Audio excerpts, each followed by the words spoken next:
14 ساڵ لەمەوبەر و لە شەوی 21 لەسەر 22 ئاداری 2003 هێرشێکی موشەکەی ناڕەوا لەلایەن ئەمریکاوە کرایە سەر بارەگاکانی کۆمەڵی ئیسلامی لە خوڕماڵ و دەوروبەری کە بەهۆیەوە دەیان پێشمەرگە و فەرماندە شەهید و بریندار بوون. شەڕی نێوان یەکێتی نیشتیمانی و ئەنساڕول ئیسلام کە تا بەهاری 2003 درێژەی کێشا بەردەوام مەترسی بوو بۆ سەر کۆمەڵی ئیسلامی. موشکبارانکردنی بارەگاکانیشی یەکێک بوو لە ئەڵقەی ئەو زنجیرە هەوڵانەی دەدران بۆ تێوەگلانی کۆمەڵ لەو شەڕە نەخوازراوەی یەکێتی نیشتیمانی و ئەنساڕول ئیسلام.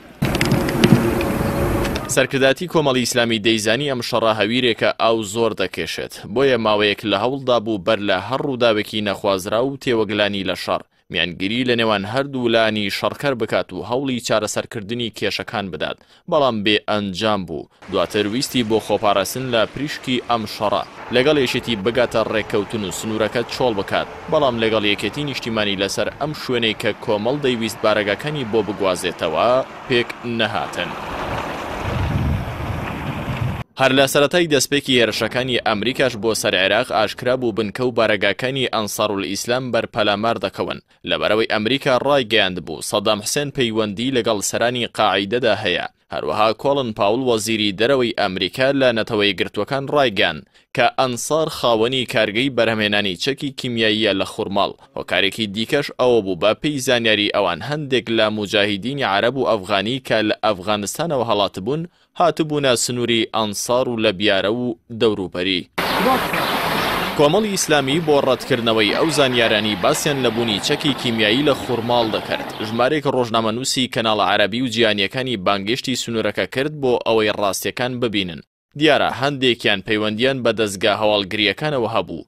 لە ڕێگەی GPS-ەوە شوێنی بارەگاکانی کۆمەڵیان دیاری کرد بوو. دواتریش هەموو ئەو بارەگایانە بەر موشەکەوتن کە ڕۆژنامەنووسەکان سەردانیان کرد بوو. تەنها پاش 2 ڕۆژ لە دەستپێکی هێرشەکانی ئەمریکا بۆ سەر عێراق هێرشەکانیش بۆ سنووری هەورامان دەستی پێکرد کە پەلاماری یەکەم بۆ سەر بارەگاکانی کۆمەڵ بوو لە گوندی ئەحمەداوە لە شەوی 21 لەسەر 22 ئاداری 2003 لە کاتێکدا ئێوارەی 23 نووسراوێکی مەمجەلەل تاڵەبانی دەگاتە دەستی مامۆستا عەلی باپیر کە ئاگاداری دەکاتەوە ئەمشەو لە ئەنسار دەدرێت و ئێوە ئاگاتان لە خۆتان بێت کە کۆمەڵ ئامادەکاری کرد و هێزەکانی ئاگادار کردەوە، بەڵام با شێوەیەکی چاوەڕوان نەکرا و کۆمەڵ یەکەم جار و بەر لە ئەنسار موشک باران کرا. لەو هێرشە ناڕەوایە سەرەتا بنکەی هێزی ڕاپەڕین و دواتر بارەگای مەکتەب عسکەری و بنکەی هێزی سەفین لە ئاوایی ڕۆستەمبەگ و پاش ئەوانیش بە چەند خولەکێک بنکەی هێزی بەدر لە بەرزایەکانی سێداران بەر موشکباران کەوتن و لە ئەنجامدا 43 فەرماندە و پێشمەرگە شەهید و هەروەها نزیکەی 56 پێشمەرگەی دیکەش بریندار بوون. بۆ شەوی دواتر نووسراوێکی دیکەی مەمجەلەل تاڵەبانی گەیشتە دەستی مامۆستا عەلی باپیر کە تێیدا هاتبوو ئەگەر ئێوە بتانەوێت بگوازنەوە و لە ناوچەکە نەمێنن لەگەڵ ئەمریکەکان قسە دەکەم هێرشەکانیان ڕابگرن. لە ئێوارەی 24 سی 2003 سەرکردایەتی کۆمەڵ بە ئامادەیی مامۆستا شێخ محەممەد بەرزنجی و مامۆستا عەلی باپیر بڕیاری چۆڵکردنی ناوچەکە و ڕۆیشتن بۆ دارەشمانیاندا. بەم بڕیارە ژیرانەش جارێکی دیکە کۆمەڵی ئیسلامیان لە هەوڵی نەگریسی تێوەگلانی لا شەڕێکی نەخوازرا و پاراست. ئەوەی جێگەی سوپاسە لەلایەن هاوڵاتیانی پشدەر و بتوێن بە تایبەتیش دارەشمانەوە بەدەمەوە هاتن و پێشوازەیەکی گەرم لە هێزەکانی کۆمەڵی ئیسلامی کرا.